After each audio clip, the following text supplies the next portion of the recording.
사도신경을 통하여 우리의 신앙을 고백합니다. 전능하사 천지를 만드신 하나님 아버지를 내가 믿사오며 그 외아들 우리 주 예수 그리스도를 믿사오니 이는 성령으로 잉태하사 동정녀 마리아에게 나시고 본디오 빌라도에게 고난을 받으사 십자가에 못 박혀 죽으시고 장사한 지 사흘 만에 죽은 자 가운데서 다시 살아나시며 하늘에 오르사 전능하신 하나님 우편에 앉아 계시다가 저리로서 산자와 죽은 자를 심판하러 오시리라. 성령을 믿사오며 거룩한 공회와 성도가 서로 교통하는 것과 죄를 사하여 주시는 것과 몸이 다시 사는 것과 영원히 사는 것을 믿사옵나이다. 아멘. 하나님, 이 시간 우리가 오직 주님의 말씀과 은혜를 의지하며 나아갑니다. 한 주를 시작하며 주님 앞에 예배와 기도로 나아가는 우리의 마음을 살펴주시사 성령의 충만하심을 더하여 주시옵소서. 우리가 모든 상황 가운데서 우리 주님을 온전히 바라보기를 원합니다. 알게 모르게 하나님 앞에서 죄를 짓고 나의 가정과 이웃에게 상처를 줬다면 주님 나를 용서하여 주시옵시고 주님의 자비를 더하여 주시옵소서. 나를 먼저 사랑하시고 용서하신 그 은혜를 우리의 가정과 이웃에게 베풀고 전하기를 원합니다. 주의 사랑을 열심히 전하여서 우리의 가정이 믿음의 가정이 되게 하시고 이웃의 가정이 믿음의 가정 되게 하여 주시옵소서. 믿지 않는 영혼이 예수님을 믿고 구원받는 역사가 더해지게 하여 주시옵소서. 우리는 할 수 없사오니 간절히 기도할 때 할 수 있는 힘과 능력을 우리에게 더하여 주시옵소서. 간절히 기도하는 우리에게 오늘 응답의 역사를 더하여 주시옵소서. 예수님의 이름으로 간절히 기도 올려드립니다. 아멘. 이 시간 우리 함께 찬송가 390장 예수가 거느리시니 함께 찬양하도록 하겠습니다. 예수가 거느리시니 즐겁고 평안하구나. 주야에 자고 깨는 것 예수가 거느리시네. 주 나랑 상돌 보시고 날 친히 거느리시네. 주 나랑 상돌 보시고 날 친히 거느리시네.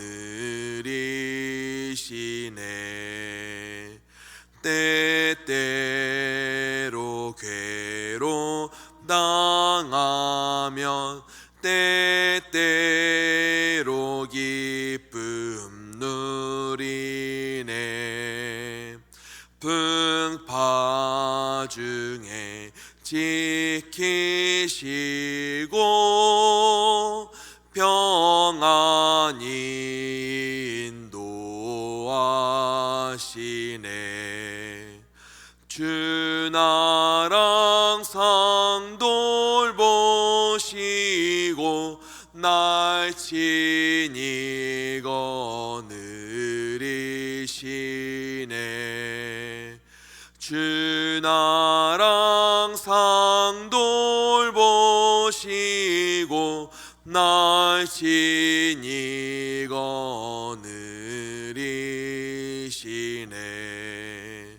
내 주의 손을 붙잡고 천국에 올라가겠네.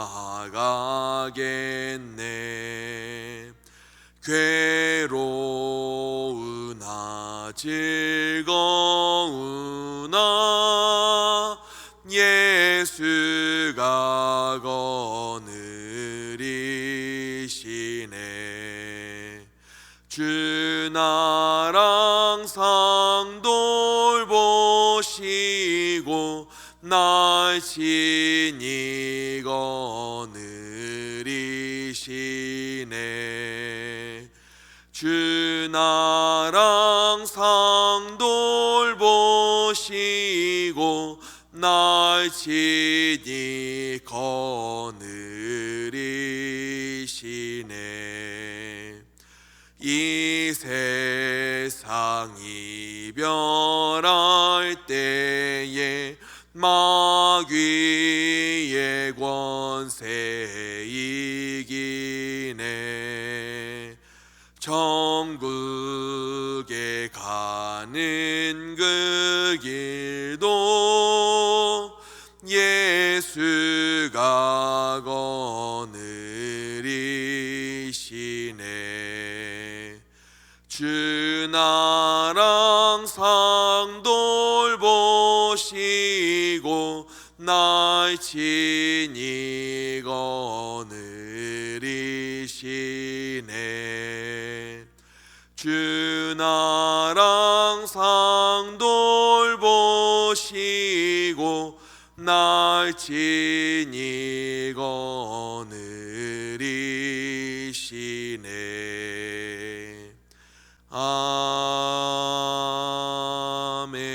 아멘. 오늘 하나님의 말씀은 사도행전 4장 10절에서 14절 말씀입니다. 신약성경 192면입니다. 함께 읽습니다.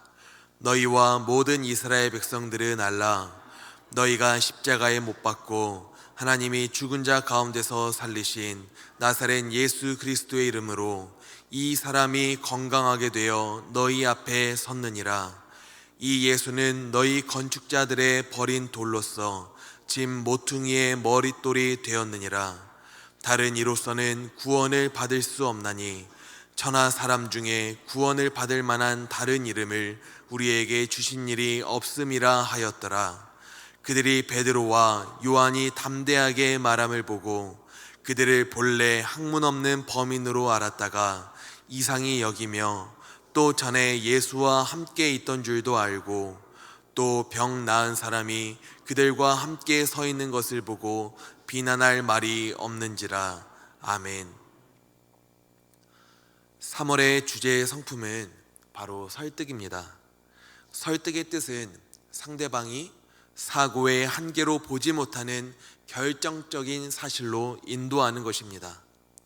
우리가 다른 사람을 예수님을 믿는 복음의 현장으로 인도하기 위해서는 상대방을 계속해서 설득하는 작업이 필요할 것입니다. 설득하기 위해서는 그러면 어떻게 해야 합니까? 바로 말 그대로 상대방이 자신이 가지고 있는 사고의 한계로 보지 못하고 있는 것을 우리는 보여줘야 합니다. 그리고 우리는 그것을 바로 증거라고 표현합니다. 오늘의 소주제 말씀대로 우리는 하나님이 주시는 능력으로 증거를 제시해야 합니다. 법률 용어 중에는 증거재판주의라는 말이 있습니다. 재판에서의 사실의 인정은 증거 능력이 있는 증거에 의하여야 한다는 법률 원칙입니다. 법정에서 우리는 법원으로 하여금 내가 말하는 사실이 바로 진실이라고 하는 확신을 갖게 하기 위한 자료가 있어야 되는데 이 자료가 바로 증거입니다. 증거에 의해서 재판이 진행되고 이루어져야 한다는 이런 증거재판주의는 오늘날의 재판 제도에 있어서는 물론 옛 왕조 시대의 재판 제도에서도 동일하게 중요하게 적용되어져 왔습니다.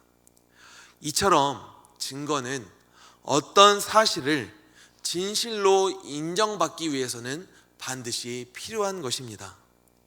그렇다면 저와 우리의 성도님들이 주님이 주님의 십자가 복음을 전할 때 이 사실을 상대방으로 하여금 진실로 인정하게 하기 위해서는 증거가 필요하다는 말입니다.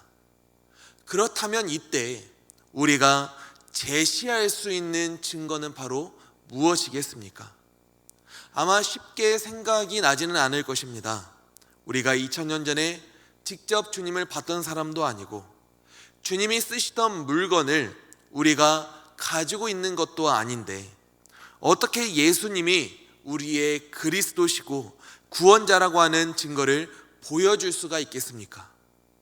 그런데 우리는 주님이 나의 그리스도시고 나의 구원자라고 하는 이 사실을 진실이 될 수 있도록 상대방을 설득할 수 있습니다. 왜냐하면 민사든 형사든 법정에서 허용되는 증거의 종류 중에는 바로 증인이라는 것이 있기 때문입니다.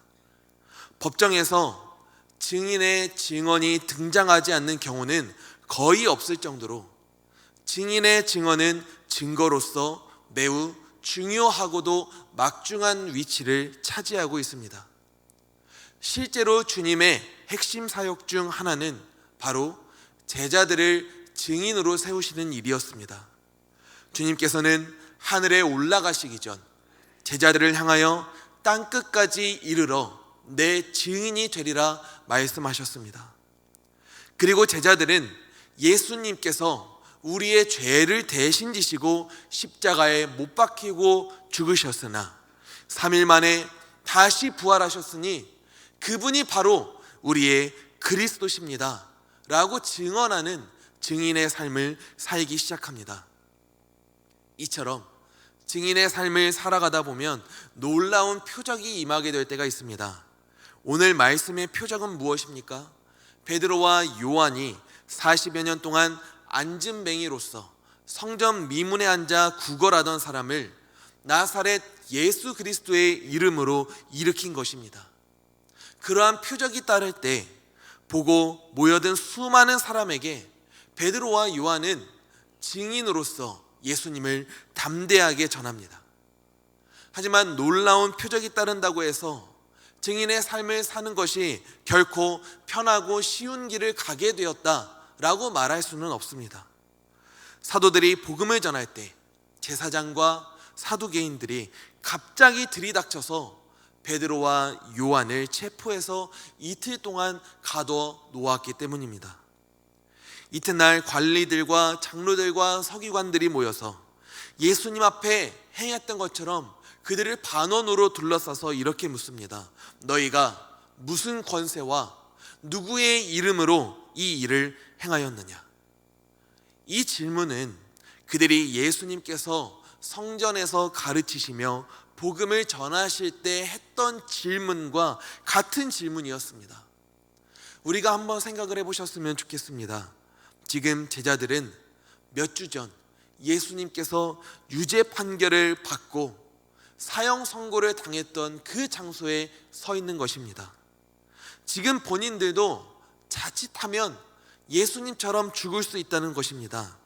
하지만 베드로는 성령이 충만하여 모여든 사람에게 이렇게 말합니다. 바로 10절의 말씀입니다. 너희와 모든 이스라엘 백성들은 알라. 너희가 십자가에 못 박고 하나님이 죽은 자 가운데서 살리신 나사렛 예수 그리스도의 이름으로 이 사람이 건강하게 되어 너희 앞에 섰느니라.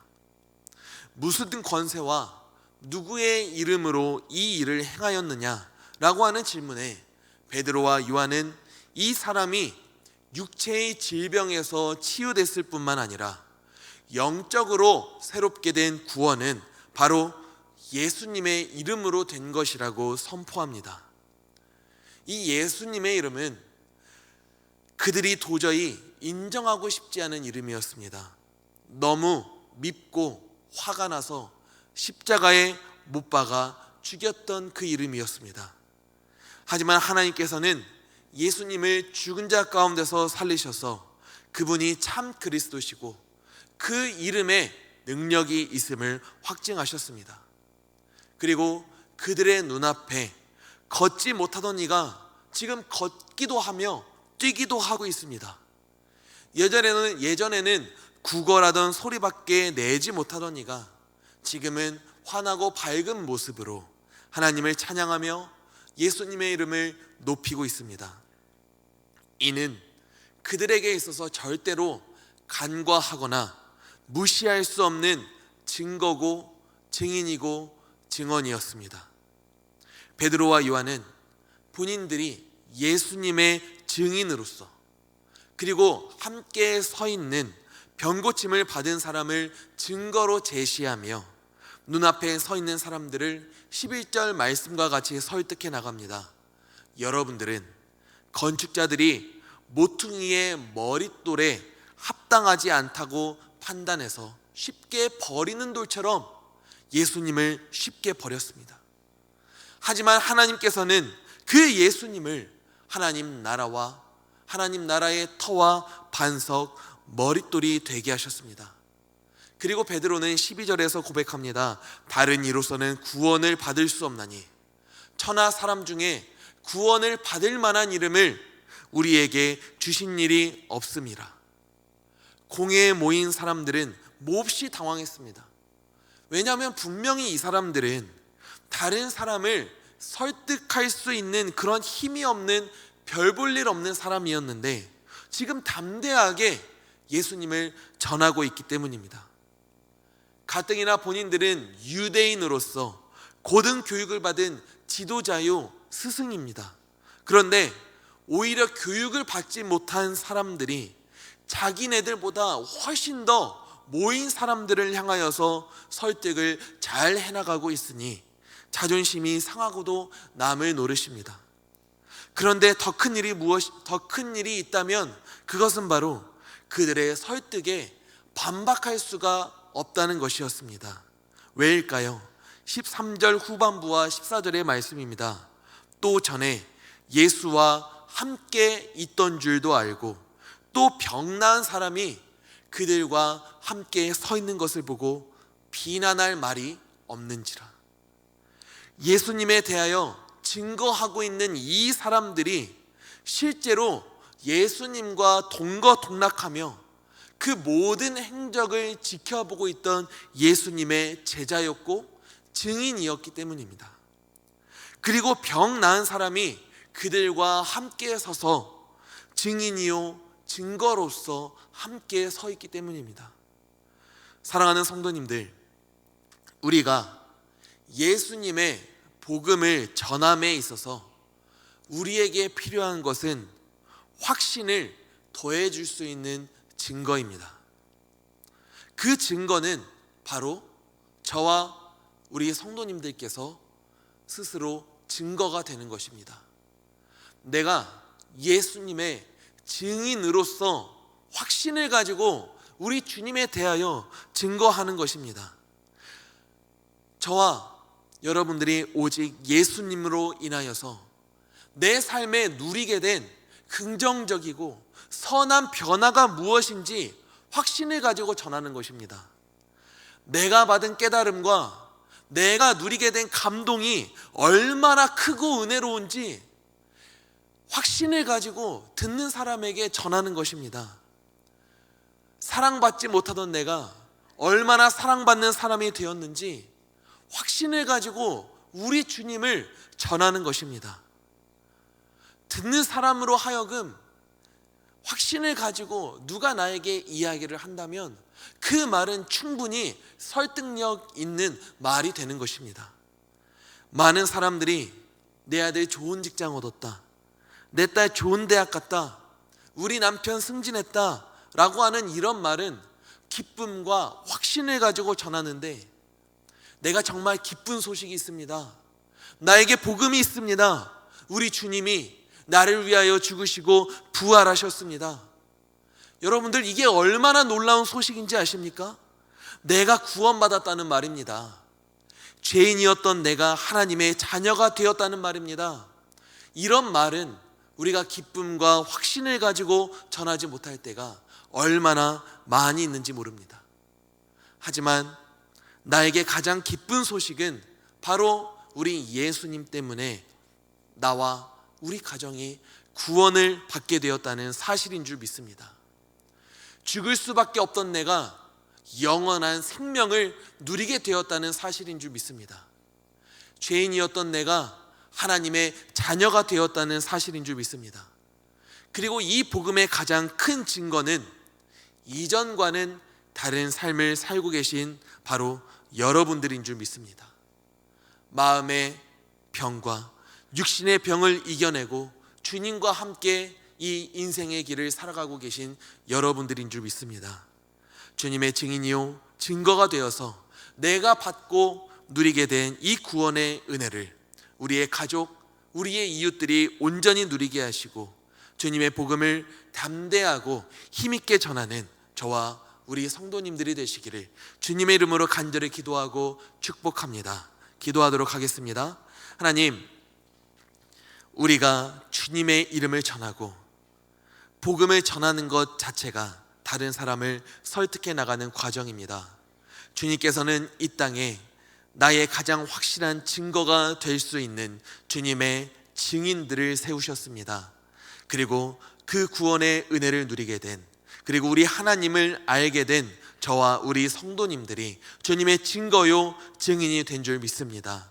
하나님, 우리 주님을 내가 이 사실을 진실로 인정하기 위하여서 내가 확신을 가지고 우리 주님을 전하는 삶을 살아가게 하여 주시옵소서. 많은 이들이 내가 누리고 있는 이 구원의 은혜를 함께 누림으로 말미암아 함께 영생을 누리게 하여 주시옵소서. 예수님의 이름으로 간절히 기도 올려드립니다.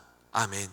이 시간 우리가 함께 기도하실 때 우리가 주님의 증인이요 증거가 되게 하여 주시옵소서. 우리 교회가 주님의 복음을 담대하게 전하게 하여 주시옵소서. 이 땅이 오직 예수님의 이름에 구원이 있음을 깨닫게 하여 주시옵소서. 이 시간 주님의 이름을 한번 부르시고 우리 함께 기도하며 나아가겠습니다. 주여